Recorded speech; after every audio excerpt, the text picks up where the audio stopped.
Well, this has been a circumstance in St. Louis County for a number of years. The guardian ad litem situation, the number of pseudo professionals on that get involved in this process, and just the fact that the circumstance is without any accountability of any way. There's no folks that are in the galleries.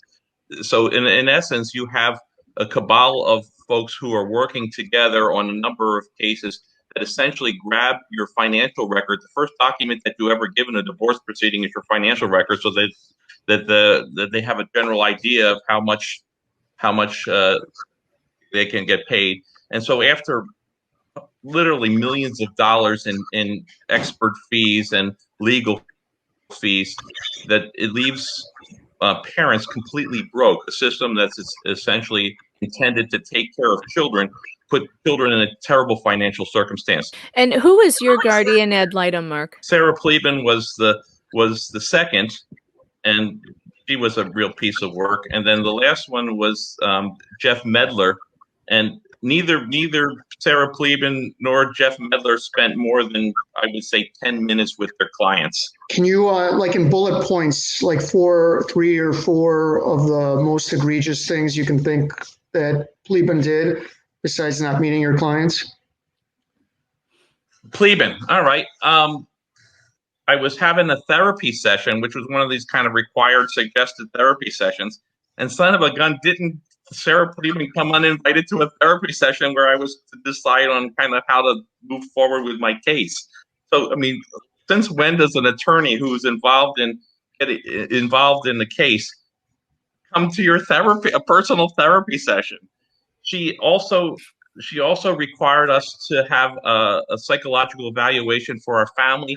The total number of hours with Gerald Kreisman was maybe 4.5 hours. He charged $10,000, and after about 8 weeks, the judge said in open court that the 6 pages that he wrote was completely useless. But there was no money back guarantee for that 10 grand, though, right? No, of course not. I think something that you've reported on was that loads of these things get settled before you ever see a judge. Frankly, I've never met the Honorable Judge Zellweger. I've not met her.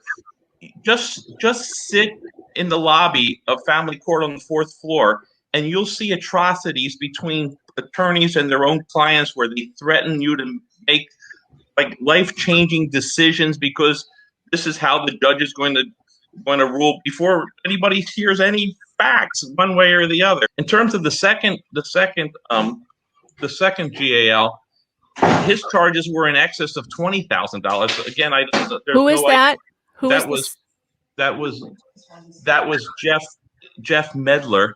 Medler. You don't get an itemized list of what the charges are. The judges approve the charges, and you never know what you get for your $20,000.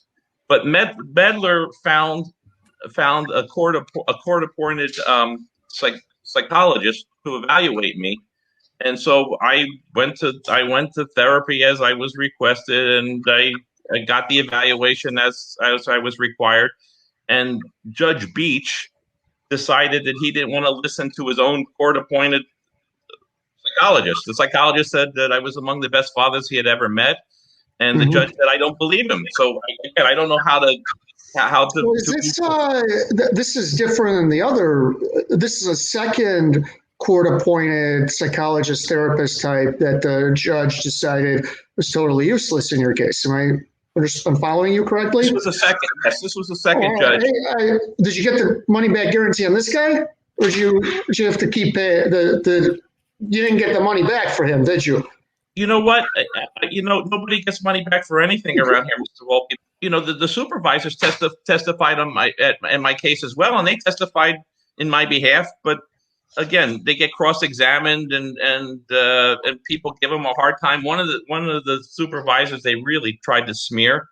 So nobody really wants to do this. So basically, if I understand you correctly, anyone who testified on your behalf was smeared. My sense is that the system as it is is not trying to keep families together. And so I'm grateful that you're shedding light on this because it really needs Right. it needs some disinfectant of light.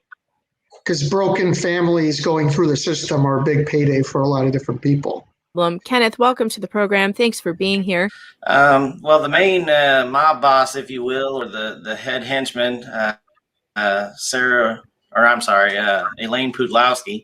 Elaine Pudlowski was my GAL. And so when I start reading the investigative report that you and Michael are doing, it seems that she sides against mothers most of the time.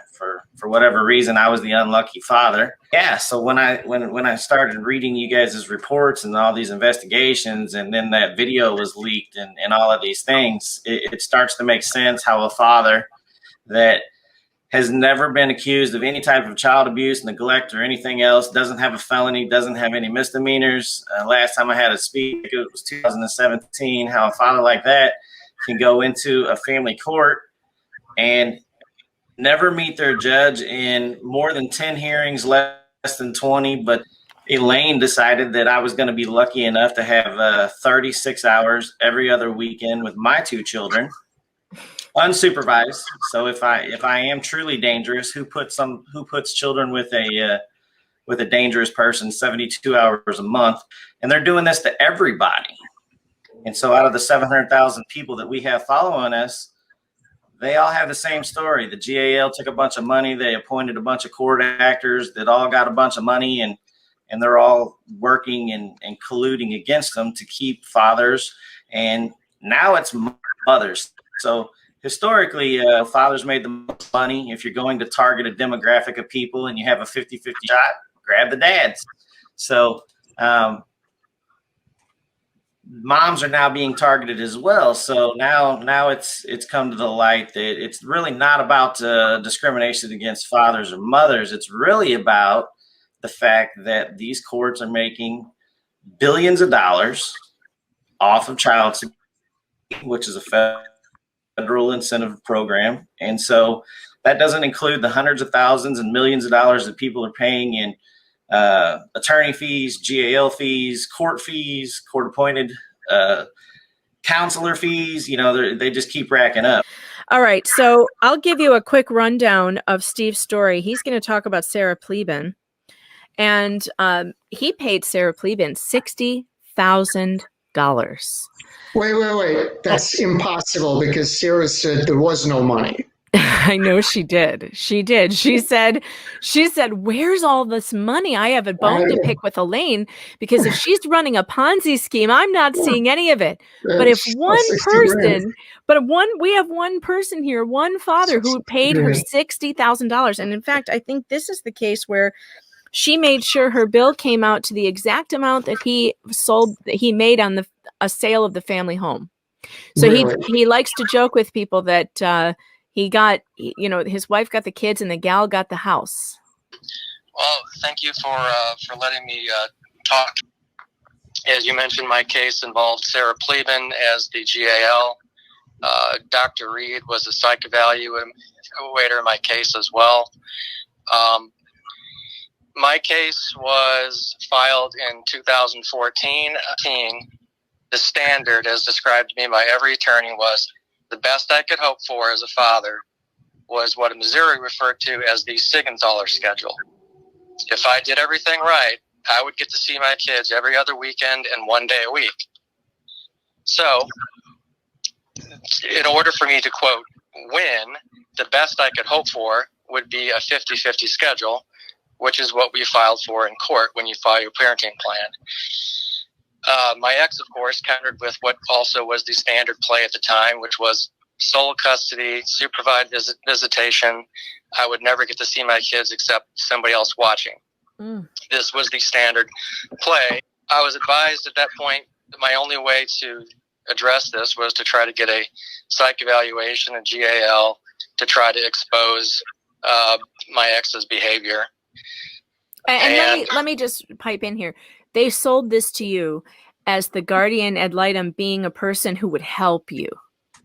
Right, correct. Mm-hmm. This was your own attorney who did this to you. Right, that was the recommendation, because this was sort of a template, right? This was how every case was supposed to go. You file for 50-50. The other party, at that time, almost always the mother, was going to file for sole custody, and she was going to allege what a lot of people refer to as silver bullets. She's going to allege everything she can think of against you, and that's exactly what occurred. I followed my attorney's advice, which, that's what you're supposed to do. That got out of control pretty quickly. So the first evaluation report came out. There was a lot of money on that already at that point. I think it started at $5,000 just to get that report done, and the GAL gets a hunk of money at the beginning just to start doing that. The first report came out, and it basically said, yep, he's a good father. The mother has some issues here. She's very controlling. It exposed some of the things I was talking about. However, Sarah Pleban apparently did not like that narrative. From my understanding, I was told right up front too that she always makes a decision very early on about who is the good parent and who is the bad parent. And apparently, for whatever reason, she decided that I was the bad parent. And after a few months, she decided to request that the court issue a new report. She didn't like the original results, so she forced the court to order a new evaluation to be done. It became very clear to us that the evaluator and the GAL were working closely together. In other words, it became very clear that there was a narrative here, there was a result they were trying to get to, and whatever the facts were, they were going to use them to support the conclusions that they had already come to. Somehow, under the theory of parental alienation, somehow I was this master puppeteer that was controlling everybody, and therefore parental alienation, I shouldn't be around the kids, and they needed to be put with their mother to prevent this from happening any further. Right. For that, the GAL made $60,000. Dr. Reed made about $30,000. The attorney's fees, of course, were on top of that. The grand total of the case ended up being about $300,000. The court ended up ruling that I was a fit and willing father. They were unable to substantiate all of the wild accusations that were made. So I've testified in front of Congress about my case, Missouri Congress, a few times about my case. And what I've tried to impart on them, and anyone who willing to listen, is no parent should have to lose everything. And that's what happened. That was I lost everything. $300,000 was everything: the house, my cars, money from my parents, everything, just to prove that I was a fit and willing parent. That should have been the assumption at the beginning. But instead, I was assumed to be guilty for 2.5 years. And it cost me everything. My kids have absolutely nothing at this point. I have one that's graduated from high school. There's not a dime left for her to go to school afterwards. I don't own anything. I have to rent a car. I have to rent a place to live. I have absolutely nothing. It completely took everything away from me, and it took away endless amount of possibilities that I had planned on providing for my kids. I'm going to bring Brad Furcho to this stream. Brad has an amazing story to tell, and I'm so glad I got in contact with Brad. He's removed from this situation now in St. Louis County Court, so he can speak freely because his children are grown and he has nothing left to lose. And also, he's the only person I've spoken to who beat these people. When I first met with Sarah Pleban, I could tell she just didn't care. I could tell she did not care. She didn't want to get engaged. She didn't want to ask, she didn't really have any interest in my side of the story. Then they assigned us to this nut job psychologist who, it was clear there was, in my opinion, she was in cahoots with my ex-wife and the family court. And so what I did is I scheduled a meeting with Sarah Pleban. And in that meeting, I had a response to virtually everything that they were claiming. I was an unfit parent. So we set up a meeting with Sarah Pleban, and I told my attorney, Carrie Mogerman, you're going to go with me, and I'm not telling Sarah Pleban. And so that's what we did. We showed up in Sarah Pleban's office, and the look on her face I'll never forget. And sat down. I said, what we're going to do is we're going to do something that you have not afforded me the opportunity of, and that's to tell you my side of the case. And we're going to go through, and I had 2 notebooks literally filled with tabs on every single thing that, it's so corrupt. When you have 39 or whatever judges recuse themselves, when you have all the guardian ad litems in cahoots with the family practice attorneys, and this is so deep and corrupt that I just don't know what can be done to fix it. I just really don't. We're doing it right now. We're trying to do it now, right? We're trying to fix it now. The more victims who come forward, the better. And what's interesting, Brad, something you said was about how you have to own your case. And you, because of your experience as a CEO and how much experience you had in depositions and in court cases, you had that knowledge base that most people do not have. And something you said to me when I was interviewing you on the phone really stuck with me, which was, that's not how the system should be. You shouldn't have to be a professional to get justice in this country. What do people do who don't have the kind of knowledge base that you have and the resources that you have? What do they do? Exactly. And this is, this is the thing that, my role right now is to do whatever I can to make sure that we get these people disbarred. We get these people, the judges, and it needs to get out. We need to get financial restitution for the people who have really suffered. I don't consider myself having suffered financially. I'm not here because of that. I'm here because I know how smelly it is, and I know how many people are in such horrible situations financially, but most importantly, there's kids out there that are not being protected. And the idea that you're going to, I think I heard Michael say traffic, and it's literally true, traffic children at the expense of getting paid exorbitant amounts of money, to me is about as bad as it gets. Sarah Pleban, I would say, number one, her role as a guardian ad litem, the function of a guardian ad litem, she wasn't performing that at all. So she was a fraud. Didn't she tell you, Brad, when you first met with her without your attorney, when you walked into that meeting, didn't she have all of your exes and information and Beach's information all over her desk? And she told you what? Tell them what she told you. She looked at me and said, well, it's pretty clear that you have you're in a bad situation here, or it's pretty clear the evidence is against you, or it's pretty that. And she hadn't even heard yours yet. She hadn't even talked to me. No. Right. And that day that she was supposed to talk to you, she didn't. Is that correct? You had to go back a second time. She didn't, because I said, it's apparent to me that you've already made up your mind. You got all the documents laid out here of what the opposing attorneys are doing and my ex-wife is doing. You haven't heard my side. You haven't seen one document from me. You're telling me that the case is stacked up against me. So there's no reason for us to talk.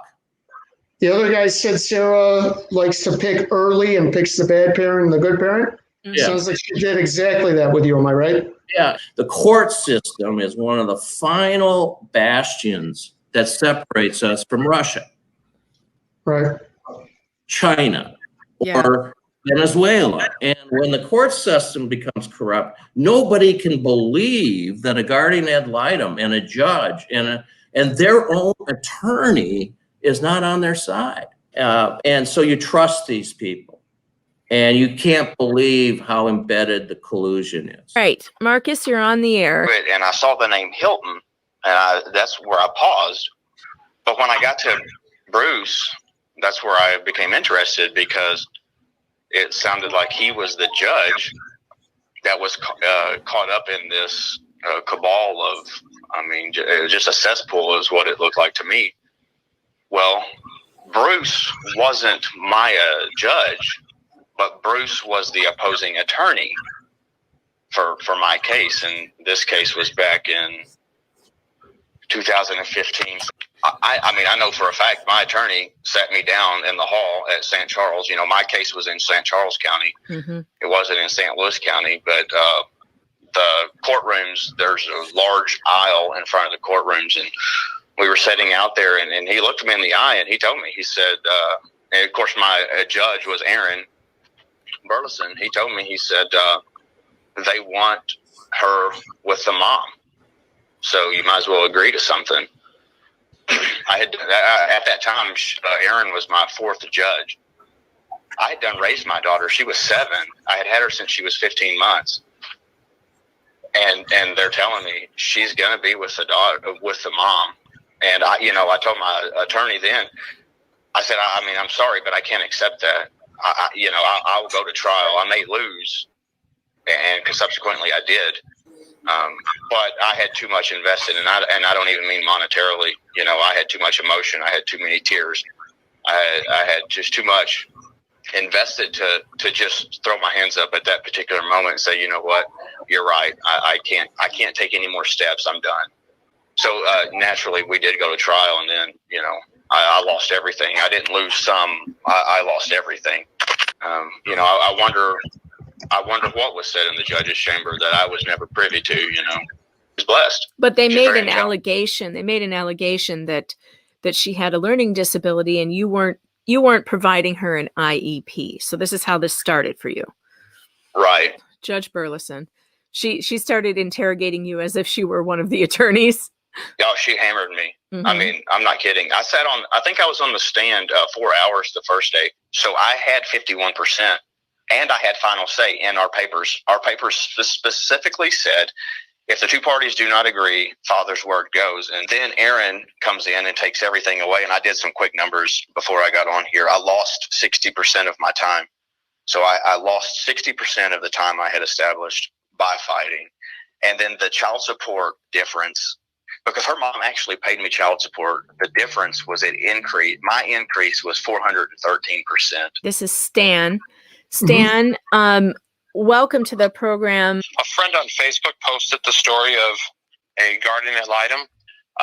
Elaine Podlowski was added to the case in December of 2018. We had a judge. Burke was her name, and then along the way, you just couldn't make any of this stuff up. It was just a matter of let's play kick the can, meaning we'd have a court date. The attorneys, the guardian ad litem, the judge, everybody would show up at court and nothing would be done. Can you tell me when Elaine was appointed to the case, was there a reason why? Was there an allegation of abuse, or was this recommended to you? That's exactly right. There was no abuse at all. I had an attorney that was referred to me, and her name is... So it all began with, we're going to have a guardian ad litem. And my attorney, Beth Lewandowski, said, well, let's let the other, Gonza was the other attorney, let's let them pick the guardian. Oh, great. They picked Elaine. That's who we want on this case. She's for the fathers, is what she said. I said, oh, okay. And I'm thinking, well, that's great for me as a father. And we went on from there, and it was the whole kick the can. 1 minute my attorney would be great, Beth, and then she'd never answer emails. Same thing with Elaine. Elaine just never would do anything. You said Elaine saw your daughter once. I hear this a lot, that the guardians don't see the children. Correct. It is. So there was never any abuse. There was no allegations for drugs, no physical, none of that. It was more of playing the numbers of the court for overnight visitation. And then the attorneys were all getting paid, and so was the guardian ad litem. So why change anything? They just kept on drawing it out. It was just a cash for.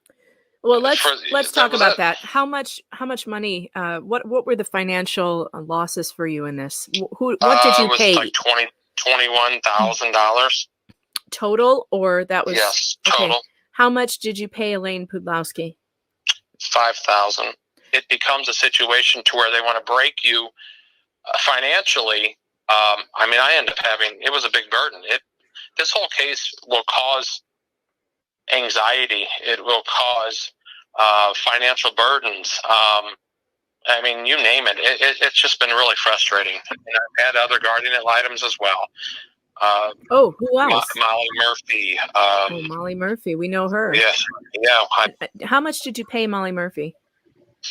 I think it was like $2,500. It was like I paid her retainer. All right, so that's like $7,500 so far. You've paid Elaine the $5,000 and $2,500 to the next one.